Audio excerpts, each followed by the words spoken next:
श्री कल्कि का वह परिचय जो आवश्यक है किंतु तुम नहीं जानते।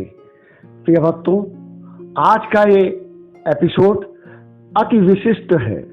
अगर इसे न सुना तो ये समझो एक बहुत बड़े अवसर को गंवा दिया। यह वह अवसर है जो जीवन में कभी कभी ही सुलभ होता है। भगवान कल्कि का पूरा परिचय, जो उनका वास्तविक परिचय है, वो कल्कि पुराण में उपलब्ध है, अन्य पुराणों में भी उपलब्ध है, किंतु उसकी भाषा इस तरह की है कि हर कोई उसे समझ नहीं सकता है। जिसे आध्यात्मिक ज्ञान होगा वही उसे समझ पाएगा। तो प्रिय भक्तों, आज हम आपको भगवान श्री कल्कि का पूरा परिचय देने की कोशिश करेंगे और यह प्रयास इस दावे के साथ कि जिसे ये परिचय मिल गया उसे उसका जीवन धन्य हो गया। यहाँ इसको शुरू करने के पहले एक बात हम तुमको बता दें, उसे ध्यान में रखना। वो ये है कि जीवन में कभी न कभी व्यक्ति को ऊपर वाले की कृपा की ज़रूरत होती ही होती है। कई बार कोई बीमार पड़ता है तो डॉक्टर कहते हैं कि अब तो बस ऊपर वाला ही जाने। प्रिय भक्तों, ऐसे समय के लिए यदि आपने कोई पुण्य पहले से नहीं कर रखा है, कोई उपाय नहीं कर रखा है, तो अकस्मात आपकी प्रार्थना व्यर्थ होगी। ठीक उसी तरह से जैसे बैंक में यदि पैसा जमा नहीं करोगे तो निकालने जाओगे तो कैसे निकलेगा। खैर प्रिय भक्तों, अब ध्यान दें। जिस तरह भगवान के दो रूप होते हैं, एक परमात्मा रूप, एक देव रूप। देव रूप से वो सांसारिक लीला करते हैं और परमात्मा रूप से वो अपने निजी धाम में गुप्त रूप से सबसे छिपे हुए, अपनी माया से ढके हुए अपना आनंद लेते हैं, अपना जीवन जीते हैं, जिसमें उनके निज जन के अलावा और कोई प्रवेश नहीं पा सकता है। तो प्रिय भक्तों, हमारा और कल्कि भगवान का बड़ा निकट का संबंध है। कल्कि भगवान परमात्मा हैं, अर्थात परम आत्मा, अर्थात त्रिदेवों से ऊपर। तो इस हिसाब से हम सब जीव, हम सब प्राणी उनके अंश हैं। वो परम आत्मा हैं, हम आत्मा हैं। हमारी आत्मा का उद्धार उनके हाथों में निहित है।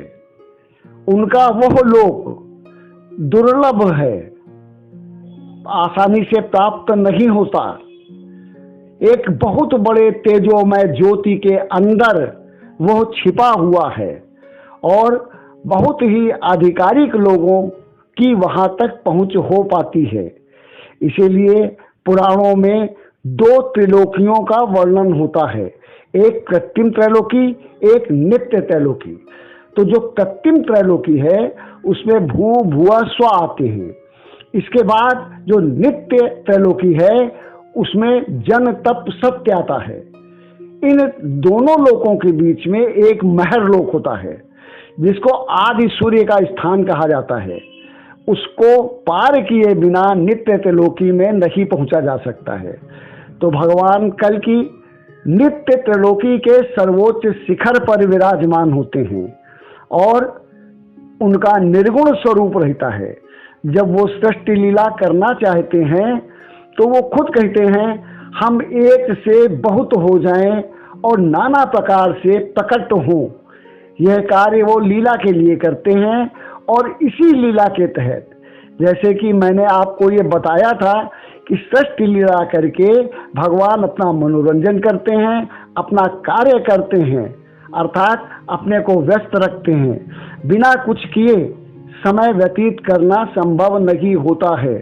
तो प्रियजनों, यह जो कार्य है वो भगवान अपने लिए तो करते ही करते हैं, किंतु इसका एक उद्देश्य और होता है और वो उद्देश्य ये होता है कि हम जो आत्म रूप यहाँ प्रकट होते हैं, जो आत्मा भगवान से छिटक कर उनके अंश रूप में विराजित होती है, उसे वो पूर्ण रूप में बदलें, अर्थात विश्व के परे का सारा उसे ज्ञान दें, सारा उसको अनुभूतियां कराएं, ताकि वो अपने में आनंद की खोज कर सके और अपने आप में रमण कर सके। प्रिय भक्तों, इसी स्थिति को शास्त्रों ने मोक्ष नाम दिया है। यहाँ पर हम आपको ये भी बताना चाहेंगे कि मोक्ष कई प्रकार का होता है। एक प्रकार का वो मोक्ष होता है जिसमें व्यक्ति माया के बंधन से मुक्त होकर भगवान के अपने निज धाम में प्रविष्ट होता है। दूसरी तरह का मोक्ष वो होता है जिसमें भगवान के निर्गुण स्वरूप में अर्थात परमात्मा स्वरूप में, ब्रह्म स्वरूप में वो लीन हो जाता है। इसके बाद स्वयं अपने आनंद का निर्माण करता है और उस आनंद में रमण करता है, फिर उसको अन्य किसी की जरूरत नहीं होती है। इसी को आत्मानंद कहा जाता है। आत्मानंद एक बहुत बड़ी चीज है, वो आसानी से नहीं मिलती और उसका जो मार्ग है, रास्ता है, वो ज्ञान मार्ग से जाता है। अर्थात जो मोक्ष है इस प्रकार का, जो परमात्मा के ब्रह्म रूप में अर्थात परमात्मा के ज्योति रूप में जो लीन होते हैं, जो नित्यानंद आनंद रूप हो जाते हैं, जो फिर अपने आप में ही रमण करते हैं, अपने आप में ही सब कुछ सृजन करते हैं, अपने आप में ही सब कुछ आनंद लेते हैं, उनके लिए किसी दूसरी वस्तु की आवश्यकता नहीं रहती। यही परमानंदमय शरीर भगवान परमात्मा का अर्थात भगवान कल्कि का है। एक बात यहाँ और स्पष्ट कर दें कि लोग जो ये कहते हैं कि हिंदुओं में बहुत से भगवान हैं, ऐसा सच नहीं है। भगवान एक हैं, भगवान नाना रूपों में लीलायमान हैं। वो नाना प्रकार से लीला करते हैं, तरह तरह के रूप रखते हैं, ताकि अपनी रुचि के अनुसार व्यक्ति किसी एक रूप में रम जाए। जिस रूप में भी वो रम जाए, जो भी रूप भगवान का अच्छा लगे, वो उसी का भजन करे, उसी में मगन रहे, उसी से वो उसी गति को प्राप्त होगा जो परम गति है। आपको ये भी बता दें कि जितने भगवान के स्वरूप हैं, सबके द्वारा परम रूप में एक ही वस्तु, एक ही स्थान प्राप्त होता है। चाहे वो शिव का भक्त हो, राम का भक्त हो, कृष्ण का भक्त हो, विष्णु का भक्त हो, दुर्गा जी का भक्त हो, परम स्थान एक है और ईश्वर एक है, परमात्मा एक है। इसीलिए जब हमने कल की कथा शुरू की है तो कल की को ही सर्वस्व मान के उनके परम रूप से लेकर देव रूप तक हर स्थिति पे हर चित्रण हम आपके सामने करना चाहते हैं।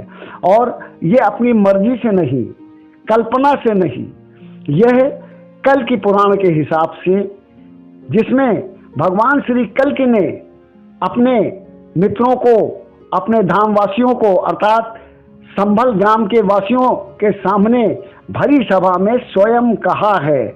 हम उसी कहे को, भगवान के वचनों को विश्लेषण करके सरल शब्दों में आपके सामने प्रस्तुत करते हैं। भगवान के जो वचन हैं वो थोड़ा आध्यात्मिक भाषा में है, थोड़ा कठिन है, उसको बिना जाने बिना समझे पूरी तरह से समझा नहीं जा सकता है। साधारण लोगों को वो समझ में नहीं आएगा। प्रिय मित्रों, प्रिय भक्तों, प्रियजनों, हम इसीलिए आपको वो सारा कुछ बताना चाहते हैं जो बड़े यत्न से जीवन भर में हमने पाया है या समझा है। अब जीवन के अंतिम पड़ाव पर हमारा यह लक्ष्य है कि जो कुछ भी ज्ञान हमारे पास है वो हम लोगों को दे के जाएं, ताकि अगर उसे बिना बांटे हम चले गए तो हमको भी कोई विशेष लाभ नहीं होगा और वो ज्ञान भी इस लोक के लिए हमारा व्यर्थ हो जाएगा। तो भक्तों, यह कोई मनोरंजन की बात नहीं है, ये अध्यात्म की जगत का बड़ा गूढ़ रहस्य है, बड़ा पुण्यमय है।